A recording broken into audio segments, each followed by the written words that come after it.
Salut les gars, j'espère que vous allez bien. On se retrouve aujourd'hui pour le débrief de Toulon-Castres. Alors en plus j'ai décidé de vous faire ça aujourd'hui plutôt que dans l'endroit où je filme d'habitude. Regardez ça en direct du stade Pierre Fabre. Alors on va parler donc de ce match qui va laisser quelques regrets je pense parce qu'il manque, des ingrédients dans ce match. Il manque un petit peu de comment dire, on a pris le match plutôt bien, puisqu'on ouvre le score, on prend les pénalités, on vient de suite beaucoup plus fort.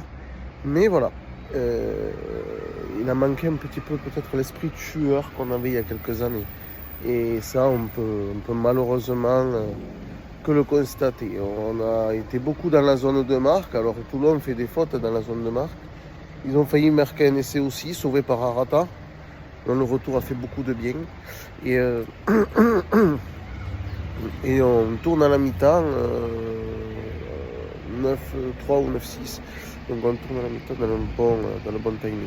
Et puis ensuite arrive le moment où on arrive à installer tout le monde dans un faux rythme. Et dans ce faux rythme, on est plutôt pas trop mal. Et là, arrive ce qu'on espérait qu'il n'arrive pas. C'est-à-dire un essai. Alors un essai qui n'est pas valable, puisque il y a un écran de tout cousu, mais bon, ça reste un essai. Et on pouvait encore revenir, ils étaient à un point devant nous, donc c'était plutôt un ou deux points. On pouvait gagner grâce à une pénalité. Donc un point, je crois, devant nous. Et donc on peut revenir à une pénalité. Et non, en fait. Et non, parce que Jaminet, contrairement à Louis Lebrun qui s'est manqué, désolé, c'est les copains qui me croisent. Et donc, Jaminet qui met ce drop. Voilà. Jaminet qui met ce drop et qui scelle la victoire toulonnaise. On a essayé de marquer un essai en fin. Alors, l'arbitre dit qu'on a écroulé, que c'est nous qui écroulons le môle. Bon, moi, je suis pas persuadé. Voilà. Je suis vraiment pas persuadé. Mais bon, c'est comme ça. C'est comme ça. Ce match, il a été dur, mais on peut noter plusieurs points positifs. Déjà, le retour de la combativité dans ce Castres olympique. Parce que contrairement au match contre Pau, on a plutôt... Désolé pour le reflet, les gars. C'est juste que j'ai l'anti-reflet et du coup, avec le beau temps, voilà, ça fait ça. Donc, voilà, un bon retour du combat. Un retour de ce qu'on appellerait vulgairement peut-être les guerriers. Mais voilà. Donc j'espère que malgré que ça sera peut-être un petit peu court aussi, on va faire aussi un petit clin d'œil aux supporters qui se sont déplacés parce qu'on les a entendus. Voilà. On les a entendus et entendre les supporters adverses dans ton stade, c'est jamais bon en principe. Mais bon, on a réussi à faire ça. Et donc voilà. Donc on se retrouve à perdre un match encore. Alors pas de beaucoup, on prend 2 points. Ce qui est 2 fois plus que Clermont pour le moment et 2 fois plus que l'USAP et 2 fois plus que Montauban. Mais il va pas falloir continuer comme ça, parce que si on continue comme ça, on visera le bas du tableau. Voilà. Donc pourquoi je vous ai fait donc ce petit débrief aujourd'hui au stade Pierre Fabre? Tout simplement parce que vous voyez, dans quelques jours, dans 2 jours si je ne me trompe pas, nous avons une réception ici. Nous affrontons Bayonne. Et j'espère que Tribune Nord, Tribune Sud, Tribune Gabarou et Tribune Rui, on va pousser tous ensemble, les gars. Voilà. J'espère ça. Alors, j'espère aussi que tout va bien se passer. Parce que malgré qu'il y ait que sur le dernier match, il y a eu des petites erreurs arbitrales, que le public, au lieu de se concentrer sur l'arbitrage, va se concentrer sur ce que l'on doit donner aux joueurs, voilà, aux joueurs, et pas à ce qu'on doit à l'arbitre. Et j'espère aussi être assez en forme pour venir ici, faire l'arrivée des joueurs. Regardez, il faut que cette avenue-là, vous voyez cette rue-là, il faut que cette rue, elle soit tout de bleu et blanc vêtue. Voilà, tout de bleu et blanc vêtu. Je sais que voilà, pour l'instant les résultats ne sont pas là, mais peut-être on peut aller chercher justement ce supplément d'âme et puis surtout cette victoire qui nous fuit depuis 2 matchs. Voilà. Alors, contre Pau, on pouvait le faire plus largement, hein, puisque c'est beaucoup moins fort normalement Pau que, que Toulon. Hein, voilà. Mais pour l'instant, Pau est plus haut que nous. Et parce qu'on les a pris de haut, parce que peut-être on s'est cru trop beau. En tout cas, voilà. Aujourd'hui, s'il y a un truc à faire, c'est ça, les gars. C'est essayer d'apporter le maximum de soutien. Je vous remontre le stade qui est en train de... Voilà, tout à l'heure, il y avait l'arrosage automatique. Voilà. Et ces poteaux, voilà. Donc voilà, il faut que tout tremble, en fait. Il faut qu'on soit une vraie bande de guerriers. Voilà, les gars. Une vraie bande de guerriers pour soutenir nos guerriers. Excusez-moi, je suis un peu malade. J'espère donc être rétabli pour samedi. En tout cas, voilà, j'espère que le message est bien passé, que tous les supporters vont pousser tous ensemble et pas juste une poignée par-ci, par-là. Parce que si on veut que notre équipe redevienne ce qu'elle a été aux grandes heures et aux grandes heures récentes de l'histoire du club, eh bien, il va falloir pousser un petit peu plus fort, les gars. Voilà. Il va falloir pousser un petit peu plus fort. Je sais que c'est pas évident quand le résultat n'est pas là. Je sais qu'on aime bien être content quand la victoire est là.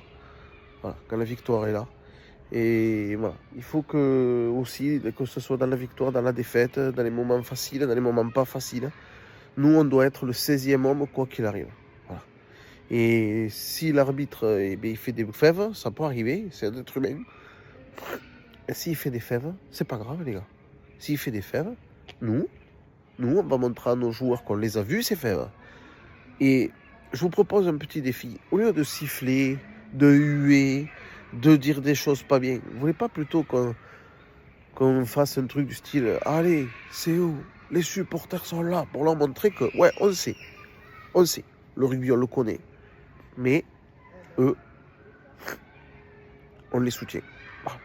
Je pense que c'est beaucoup plus intelligent que de siffler l'arbitre. Parce que l'arbitre, en vrai, il s'en fout. Et au pire, il vous prend en grippe et c'est fini, quoi. Voilà. Donc, le prochain débrief, je le ferai, j'espère, là où d'habitude. Voilà. Bientôt, il y aura une petite nouveauté, puisque il y aura bientôt un petit... comme une espèce de studio. Voilà. Comme une espèce de studio où je pourrais faire l'interview des supporters que je vous promets depuis 1 an et demi, voire plus peut-être, sur la page des fanats du CO. Restez à l'affût parce que vous avez vu que l'actu, il y a des joueurs qui se disent que peut-être ils vont arrêter, d'autres qui vont peut-être prolonger. Donc soyez à l'affût de tout ça. En tout cas, je vais continuer de vous donner les infos sur la page des fanas. Je vais continuer de vous faire les débriefs.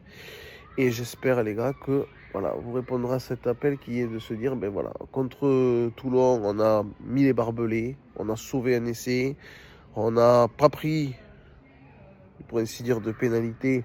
Ça veut dire qu'on faisait les fautes loin des zones de marque. Et puis à l'entrée de Jaminet, voilà, il y a cet essai de Dréan parce qu'il y a un écran. Mais c'est pas grave. Voilà, c'est pas grave. Normalement, ce match, tu dois le tuer. Il y a des actions où on ne le tue pas, comme par exemple la passe à 5 mètres de Lebrun sur, je sais plus qui c'était, sur Ambadiang ou sur Vargas, qui est intercepté par Tuikou. Je crois que c'est sur Ambadiang. Et puis il y a Tuikouvu, et Tuikouvu, lui, il se fait pas prier, hein, il te fait l'interception. Et l'action est terminée. Voilà, ça, c'est des réglages, c'est de la régularité, c'est l'esprit tueur. Parce que peut-être que là, écarter, c'était pas la bonne solution. Peut-être que là, la bonne solution, c'était de faire 1 ou 2 temps de jeu de plus, tu vois, un peu plus de patience. Et puis au final, tu les consommes, toi tu essayes de ne pas faire de faute, et peut-être qu'eux vont la faire la faute. Et si eux font la faute, derrière, tu peux peut-être faire autre chose. Voilà. Mais voilà, on n'a pas su avoir cette patience, on n'a pas su avoir l'esprit tueur. L'arbitrage n'a pas été terrible non plus, mais bon, l'arbitrage, les gars, moi je vous le dis, pardon, vous pouvez regarder tous les matchs de top 14, vous pouvez regarder tous les matchs de Pro D2, si vous ne trouvez pas 1 ou 2 fèves énormes qui font basculer les matchs, c'est que vous ne regardez pas bien le match. Donc je vous le dis, tous les matchs, il y a des fèves arbitrales. Alors on ne va pas le relever à tous les matchs. Voilà. Par contre, ce qu'on peut relever, c'est que dans la zone de marque, on a été beaucoup plus que les Toulonnais et on n'a pas su marquer. Et que ça, c'est du manque de réalisme, c'est du manque de patience, parce que les autres, ils savent s'organiser, mais peut-être que si tu vas un peu plus vite sur la libération de balles, et que tu, après, derrière, tu calmes un peu, tu deviens un peu plus patient, tu les consommes un peu plus avec la puissance, et derrière, tu fais du jeu au loin ou du jeu au près, hein, monsieur Louis. C'est-à-dire que tu pouvais faire une petite intérieure, peut-être à Popelin, tu vois, il y avait le soutien, et peut-être même il y avait essai, voilà. Mais voilà, c'est de la patience, tout ça, ça va se régler, les gars. Tout ça, ça va se régler.